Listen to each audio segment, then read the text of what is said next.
83 నుంచి ఇప్పటి వరకు దాదాపు 40 ఏళ్ల పాటు ఇలాంటి నదీ పరివాహక ప్రాంతాలు, వాగు పరివాహక ప్రాంతాలు, వీటి ఆనుకొని వెంచర్లు వేసిన వెనకాల అన్ని పార్టీల వాళ్ళు ఉన్నారు. మరేమో ఈయన డిప్యూటీ చీఫ్ మినిస్టరు ఇలా ముక్కు పట్టుకొని సూటిగా పోతారు. ఇబ్బంది ఏర్పడదా? ముఖ్యంగా మీకు మీ భాగస్వామ్య పార్టీల నుంచే ఇబ్బంది వస్తుంది, తెలుగుదేశం నుంచే.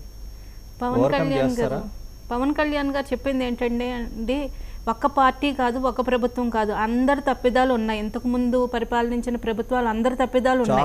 చాలా స్పెసిఫిక్గా ఆయన మాట మాట్లాడారు. అంటే ఆయన మాట్లాడేదాన్ని అండి ఒకసారి వింటే అర్థం కాదు, కొంచెం అర్థం చేసుకోవాలనుకున్న వాళ్ళు 2-3 సార్లు వినాల్సిందే.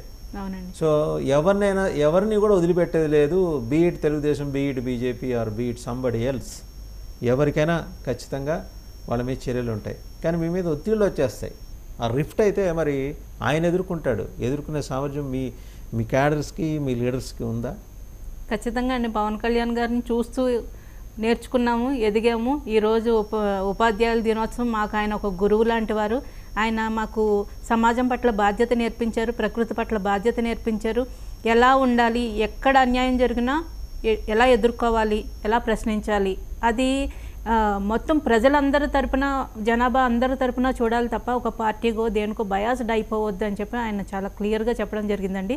అంటే ఇంతకుముందు గత ప్రభుత్వాలు అందరి తప్పిదాలు ఉన్నాయి, ఇది ఒక్క ప్రభుత్వందే కాదు అని చెప్పారు. At the same time minimum చేయాల్సిన చిన్న చిన్న రిపేర్లు కానీ, చిన్న చిన్న పనులు కానీ అవి చేయకపోవడం వల్ల నష్టం పెద్ద ఎత్తులో ఉంటుంది. ఏదైతే లాకుల్లో పూడికలు తీయకపోవడం కాలువల్లో, అలాగే చిన్న చిన్న రిపేర్స్, లాకులకి రిపేర్లు చేయడం, గేట్లకి గ్రీజులు పోయడం, అన్నమయ్య డ్యామ్ సంగతి చూసాం మనం. ఇసుక తవ్వకాలు అంటే పరిమితిని మించి, వాళ్ళు ఇచ్చిన పర్మిషన్ మించేసి లోతుకి వెళ్ళిపోయి ఇసుక తవ్వకాలు చేయడం వల్ల చాలా వరదలు, ముంపులు అవన్నీ రావడం జరుగుతుంది. ఇటువంటి చిన్న చిన్న మిస్టేక్స్ అన్నీ అట్లీస్ట్ కరెక్ట్ చేసుంటే గత ప్రభుత్వంలో ఇంత పెద్ద ఎత్తున నష్టం తప్పేదని ఆయన చాలా క్లియర్గా చెప్పారండి. అన్ని ప్రభుత్వాలు చేసిన అలసత్వం అన్నది కూడా ఆయన చాలా క్లియర్గా మాట్లాడారండి. ఇప్పుడు ఈయన ఓపెన్నెస్ కొన్ని సందర్భాల్లో మరి భాగస్వామ్య పక్షాలకి సఫికేషన్ క్రియేట్ చేసేట్టుంది. ఎందుకంటే హైడ్రా తరహా వ్యవస్థ ఆంధ్రప్రదేశ్లో కూడా రావాలన్నారు. చాలా ఓపెన్గా in the capacity of deputy chief minister, అంటే నెక్స్ట్ టు సీఎం ఆయన మాట అన్నారంటే ఆ చీఫ్ మినిస్టర్ చెప్పినట్టే. మరి చీఫ్ మినిస్టర్ క్యాంప్ నుంచి దాన్ని పెద్దగా స్వాగతిస్తున్న సందర్భాలు ఎక్కడ కనిపించట్లా. కనీసం దాన్ని ఊసే అదేమన్నా ఎక్కడైనా మాడతారేమో అని బైపాస్లో ఉంటే అవుటర్ రింగ్ రోడ్లోంచి వెళ్ళిపోతున్నారు. అది మాట్లాడట్లా తెలుగుదేశం. వస్తే నిజంగానే స్వాగతించాలి. ఇప్పుడు దగ్గర అండి ఒక గుంటూరు జిల్లా రాజధాని ప్రాంతం నేను మాట్లాడుతున్నాను, గుంటూరు కృష్ణా జిల్లాలు కలిపి రాజధాని ప్రాంతంలో రాజా వాసిరెడ్డి వెంకటాద్రి నాయుడు గారు వైల్ ఈ వాజ్ రూలింగ్ దట్ ఏరియా, ఆయన 1600 చెరువులు తవ్వించారండి. ఆ 1600 చెరువుల్లో ప్రధానమైన చెరువు గుంటూరులో నల్ల చెరువు అని ఒకటి ఉంది. ఇవాళ పూర్తి జనావాసం చాలా ఎంత ఎక్స్టెంట్ 100 ఎకరాల్లో ఉంది చెరువు. ఇప్పుడు ఉండేది. ఇలాంటివి 1600. పవన్ కళ్యాణ్ గారు ఆల్రెడీ మొత్తం చెరువులకు సంబంధించిన మ్యాపింగ్ అంతా చేయిస్తున్నారు. అవన్నీ ఉన్న పరంగా లక్షల మంది నివసించే వాటిని ప్రస్తుతానికి ఏం చేయలేం కానివ్వండి. ఇటీవల కాలంలో ఈ 40-50 ఏళ్ళుగా ఆక్రమణలకు గురైన వాటిని గ్యారంటీగా అడ్రస్ చేసే కార్యక్రమం అయితే అది పూర్తిగా గ్రామీణాభివృద్ధి శాఖ కిందకు వస్తుంది. ఎందుకంటే అన్ని విలేజ్లోనే ట్యాంక్స్ ట్యాంక్స్ కానీ పెద్ద పెద్ద ట్యాంక్ బండ్స్ కానీ ఇవన్నీ ఉంటాయి. ప్రత్యేకించి మీరు గోదావరి జిల్లా నుంచి ఉన్నారు, మీకు తెలుసు, మీకు ఇంకా ఎక్కువ ఉంటాయి ఆ ప్రాంతంలో, కోనసీమ అటు ఇటు. ఇవన్నీ మళ్ళీ పునరుద్ధరించే కార్యక్రమం చేపడితే మీకు గుర్తుందా, సంస్కరణలు ఎవరు చేపట్టినా సరే వాళ్ళు ఎదుర్కొన్న ప్రతిబంధకాలు, టంగుటూరి ప్రకాశం పంతులు దగ్గర నుంచి పివి నరసింహారావు గారు, వీళ్ళందరూ వాళ్ళు ఎలాంటి అనుభవాలు ఎదుర్కొన్నారో, వాళ్ళకి ఎలాంటి అనుభవాలు ఎదురైనా మనం చూసాం. బట్ ఈయన టఫ్ గై, ఈయనకేమీ ఎదురు కావని కాదు, ఎదురు అవుతాయి.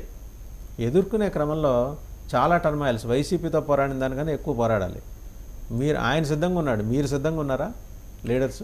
ఖచ్చితంగా అండి. పవన్ కళ్యాణ్ గారు మమ్మల్ని ఎడ్యుకేట్ చేశారు, యాజ్ వెల్ యాజ్ స్ట్రాంగ్ కూడా చేశారు. దేని మీదైనా అంటే చెప్పాను కదండి, పబ్లిక్ కోసం వాళ్ళకి మంచి జరుగుతుంది అంటే ఎందాకైనా పోరాడడానికి మేము బలంగా ఉంటాము, ధైర్యంగా ఉంటాము. అందులో ఎటువంటి మాకు భయాలు లేవండి. ఖచ్చితంగా మేము సంసిద్ధంగానే ఉంటాం. చెరువులు ఇంతకు ముందు పరిపాలించే వాళ్ళు చెరువులు తవ్వేవాళ్ళు అండి ప్రజల కోసం, వాళ్ళ మంచినీటి అవసరాల కోసం అనుకోండి, లేదంటే వ్యవసాయ అవసరాల కోసం అనుకోండి. రాజులు చెరువులు తవ్వించేవాళ్ళు ప్రజల కోసం అనేవాళ్ళు. ఇప్పుడు పాలకులు చెరువులు మూసేస్తున్నారు. ఇది నిజంగా ఎంత దుర్మార్గం అన్నది ఈరోజు ఈ సంభవిస్తున్న విపత్తులే మనకి ప్రత్యక్ష సాక్ష్యం అన్నమాట. కాబట్టి ఇప్పటి వరకు మీరు అన్నట్టు నల్ల చెరువులో అక్కడ లక్షల మంది నివసిస్తున్నారు కాబట్టి దాన్ని కదిలించలేని పక్షంలో అటువంటి విస్తీర్ణంలో ఇంకొక చెరువు తవ్వించడము ఆల్టర్నేట్ ఏం చేయాలి? ఇంతకుముందు చెరువులు ఉన్న ఆల్రెడీ కొంచెం ఆక్రమణకు గురి అయిన వాటిని ఆక్రమణలు తొలగించడం కానీ ఆల్టర్నేట్గా ఇంకోటి చేయడం కానీ ఖచ్చితంగా చేయాలి సార్. లేదంటే ప్రభుత్వాలు మారిపోయినా ప్రజలే ఇబ్బంది పడేశారు రేపొద్దుట.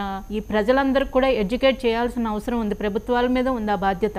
మీరు ఏదైతే స్థలం కొంటున్నారో అది చూసుకుని కొనుక్కోండి. చెరువులు సహజ సిద్ధమైన ప్రకృతిని కానీ వనరులను కానీ పాడు చేయొద్దు. దానివల్ల మీకే ప్రమాదం అన్నది ప్రతి ఒక్క మనిషికి తెలియజేయాల్సిన బాధ్యత ప్రభుత్వాల దగ్గర ఉందండి.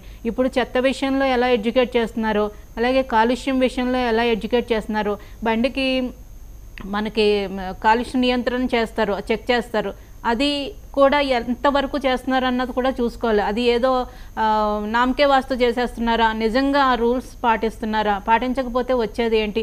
హెల్మెట్ విషయంలో గవర్నమెంట్ ఎంత స్ట్రిక్ట్గా ఉంటుందో ఈ ప్రకృతి పట్ల బాధ్యత విషయంలో కూడా ప్రభుత్వాలు నేర్పించాలి సార్. ఇప్పుడు మనకి కరోనా లాంటి విపత్తులు వచ్చి అప్పటికి కూడా ఈ రోజు కూడా ప్రజలు నేర్చుకోలేదంటే రాబోయే రోజులు మరింత గడ్డు పరిస్థితులు ఎదుర్కొంటాం సార్. అది ప్రతి ఒక్కళ్ళు పార్టీలకు అతీతంగా ఇటు తెలుగుదేశం వాళ్ళు కానీ జనసేన నాయకులు కానీ ఈవెన్ వైసీపీ నాయకులు కార్యకర్తలకు కూడా అందరూ కలిసికట్టుగా వస్తేనే ఏదైనా జరుగుతుంది సార్. సో అంటే ఒక మంచి మోటివ్ తోటి ఆయన ముందుకు వస్తున్నారు. ఇప్పుడు హైడ్రా అనేది దానికి బహుశా దాని రూపకల్పన చేయాల్సిన అవసరాన్ని బుడమేరు విజయవాడని